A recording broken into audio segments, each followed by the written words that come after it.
Fue un día para mí, nunca imaginé en mi vida que yo iba a ser quien fundamentaba la acusación de un juicio político a los 4 ministros de la Corte Suprema de Justicia. Es una de las cosas que yo creo que alguna vez se los dije. Nunca me preparé para eso y bueno, pero las circunstancias son así. Y me parece que fue una gran reunión de la comisión y se televisó, lo pudieron ver, hubo gran respeto del oficialismo, de la oposición. Valoro a la diputada Oliveto, que inició y ratificó las denuncias que había empezado Elisa Carrió al juez Lorenzetti. Me parece, hubo testimonios. Uno de los hechos más importantes de la audiencia de hoy es que todos los denunciantes fueron y ratificaron la denuncia y los hechos. O sea, de los 14 autores de juicio político, de todo el espectro político, no fue solo Juliana Di Tulio porque no pudo. Pero los demás ratificaron todos, hablaron, ¿no? Y bueno, y a mí me tocó fundamentar el proyecto que el presidente y los gobernadores plantearon a los diputados y 15 diputados nacionales. Firmamos ese proyecto donde hemos planteado el mal desempeño de Rosati, Rosenkrantz, Maqueda y Lorenzetti en 5 oportunidades. Hemos denunciado por delitos en 4 oportunidades al presidente de la Corte, a Rosati. Hemos fundamentado en hechos y no en sentencias. ¿Y esto cómo sigue ahora, Eduardo? Porque entiendo que la próxima audiencia es el 9 de febrero, ¿no? Es el jueves que viene. Nosotros sesionamos todos los jueves. Ok. El jueves que viene, en base a los hechos fundamentados en esta audiencia, la comisión va a dictaminar la admisibilidad de los casos. O sea, qué casos van a ser, cuadran en el juicio político y se empiezan a sustanciar y cuáles no. Yo creo que va a haber 3 dictámenes. ¿Cuáles serían? Creo que va a haber un dictamen del Frente de Todos, sí, un dictamen es una presunción, sí, de la coalición cívica sola, donde van a ratificar ellos lo que han planteado hoy con Lorenzetti, y otro dictamen que será del resto de Juntos por el Cambio, negando los cargos que nosotros sustentamos. Y ahí se define, ojalá que no sea así, ojalá que me equivoque. Ahí se define, Eduardo, cuáles son las acusaciones que van a empezar a intentar probarse, digamos. ¿Cuáles se admiten? Bueno, mirá, testigos, por ejemplo. Mirá, nosotros creemos que está probado el asalto al Consejo de la Magistratura de parte de Rosati, y lo hemos probado porque en ningún caso correspondía que Rosati y Rosenkrantz fueran presidentes de la Corte Suprema de Justicia. Y digo que en ningún caso porque, y hoy lo presenté, ya en el año 2002 la doctora Elisa Carrió le había pedido juicio político a Nazareno y Molineo O'Connor por haberse autovotado. Y correspondió en el dictamen 391 de fecha de junio del 2002, la doctora Carrió firma ese pedido, que es exactamente igual a lo que hicieron Rosenkrantz y Rosati. Es decir, en aquel momento admitió que era causal. Exactamente, lo mismo fue causal y sí, es público, hoy mostré el instrumento. Sí. Y me parece que también ella, en ese mismo dictamen, se plantea, ella pide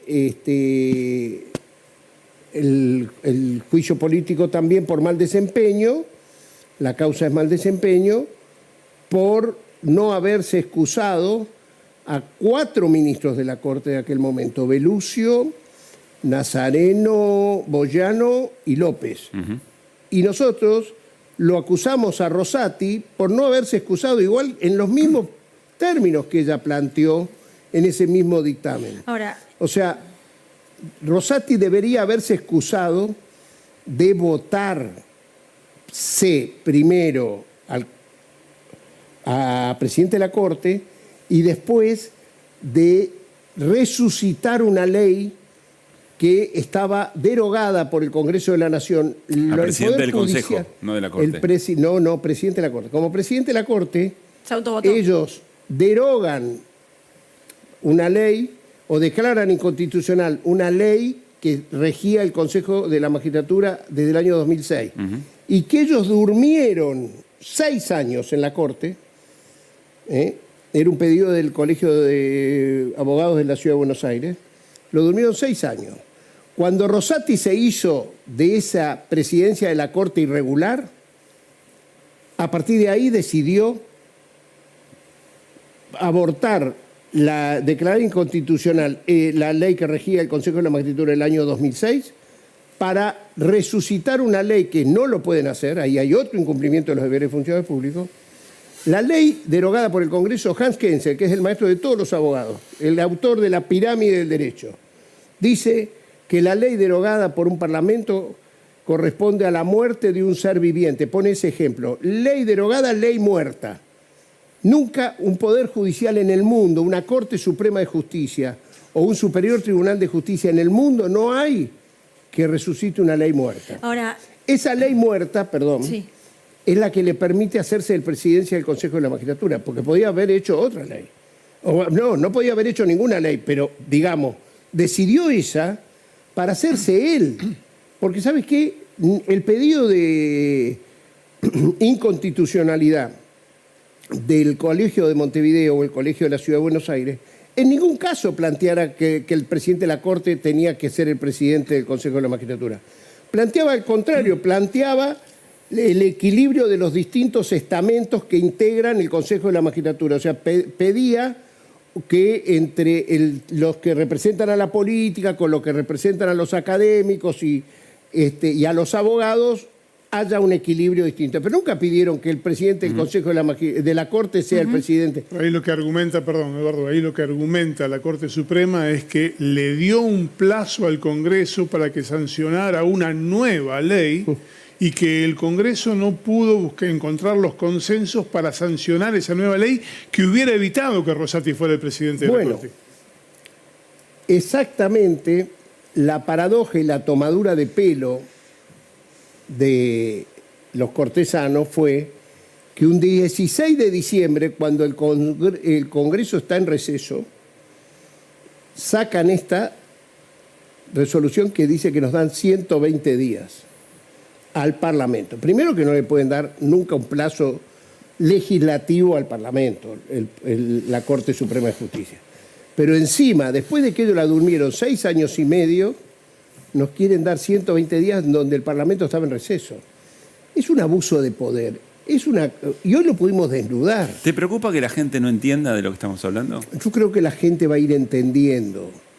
Yo creo que el hecho de ser televisado es muy importante. Hoy los testimonios de Patricia Izaza, por ejemplo. Sí, estuvo acá el lunes, de hecho, Patricia, pero vos sos consciente, Eduardo, de que, por ejemplo, hace unas semanas en un programa de televisión, en Canal 13, si no me equivoco, Los 8 Escalones, le preguntaron, preguntas y respuestas al programa, ¿cuántos miembros tiene la Corte Suprema? Y de los 5 participantes, ninguno dijo la respuesta correcta. Dijeron, desde 135, 80, 30, 15, 20... Digo, es un tema que hay un desconocimiento y una lejanía muy grande de la sociedad. ¿Y cuándo hubo cercanía en estos temas? Nunca la Posiblemente hubo. nunca. No en estos, pero sí, por ejemplo, si explicara abiertamente que ese mismo Poder Judicial demora en un juicio laboral que tiene carácter alimentario entre 6 y 10 años, que a la persona que está trabajando y la echan del trabajo sin causa y va a reclamar ante la justicia, ese mismo Poder Judicial le demora entre 6 y 10 años para resolverla, que una causa por adopción se demora tanto que el bebé que estaba en condiciones de adoptabilidad termina siendo casi un adulto en el momento en que lo tienen que adoptar. Esas cosas que sí le entran y le llegan en el día a día al común de la gente son mucho más cercanas a la gente que estas cuestiones que están hablando del Consejo de la Magistratura. Pero a ustedes...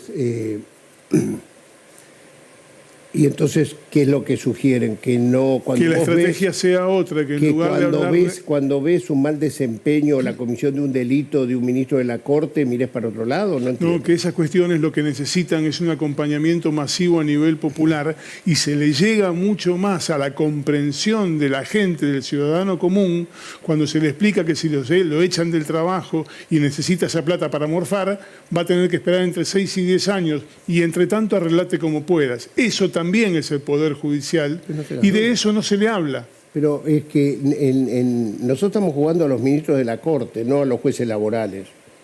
Nosotros estamos jugando a los ministros de la Corte. El pescado, que sí el pescado se pudre por que la sí cabeza.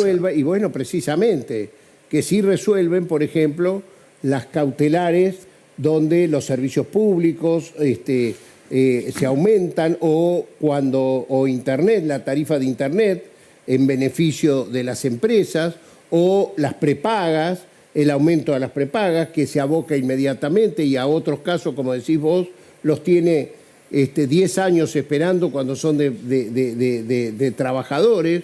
Es más, uno de los casos que hoy se planteó es la persecución que le hizo el presidente de la Corte a Martina Fors, creo que era Lorenzetti, en aquel tiempo, a la jueza... Que frenó el tarifazo.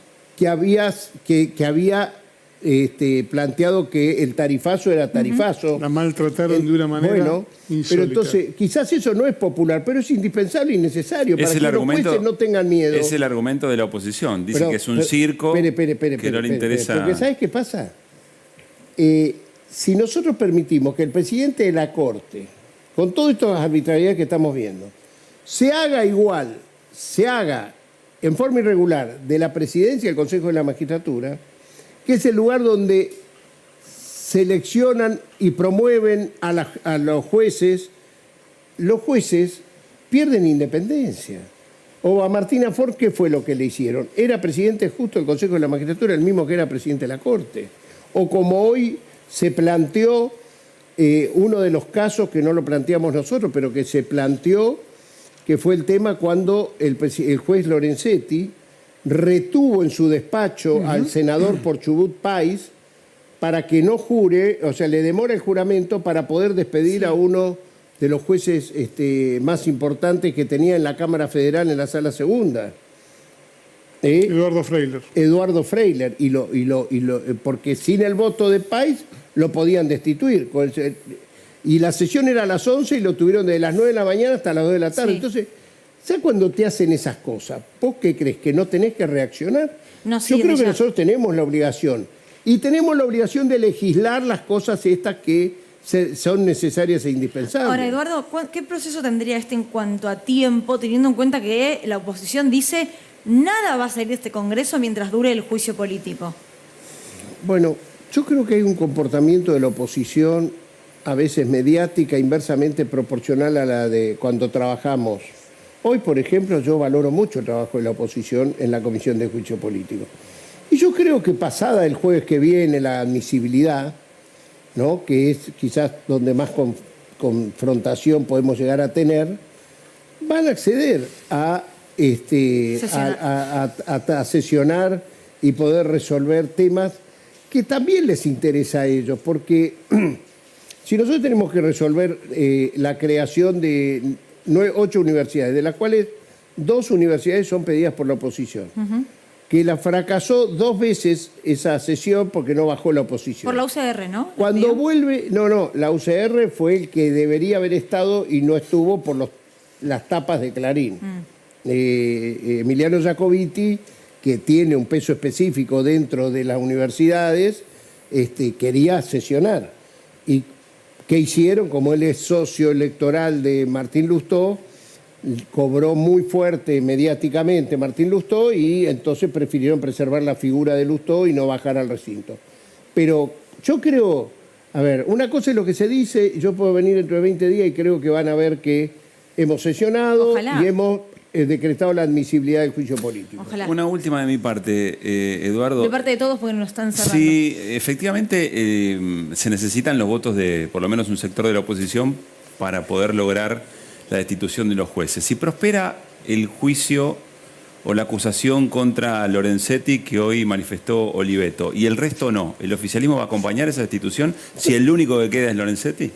Pero, escuchame, es lo mismo que dijo Oliveto, y nosotros le contestamos con pedidos, por lo menos 8, por mal desempeño que acusamos a Lorenzetti. En el juicio a la Corte, en el tema de la coparticipación, Lorenzetti firmó. O sea, no hay especulación con que eso sea funcional a Rosati. 4 que firmó, como la obra social del Poder Judicial, sí, que es uno de los temas más complejos que va a haber de pruebas contundentes, la denuncia es a los 4. Pero por eso digo, no hay especulación con que eso eventualmente sea funcional a la conducción de la Corte de Rosati, por el enfrentamiento que tienen.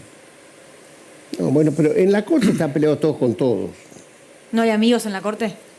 Bueno, por lo que uno ve que sale, por lo que uno ve que salen en los medios, los enfrentamientos son muy fuertes. Yo vi la jefa de prensa de Lorenzetti diciendo barbaridades sobre Silvio Robles ¿no? en los medios de comunicación. O sea, no es que fue un chisme, directamente un tuit. Y bueno, y aparte, los secretarios letrados, que son las víctimas de todas estas peleas, conversan con nosotros y nos muestran cómo las barbaridades que suceden en estos momentos en la Corte Suprema de Justicia, cosa que no puede suceder.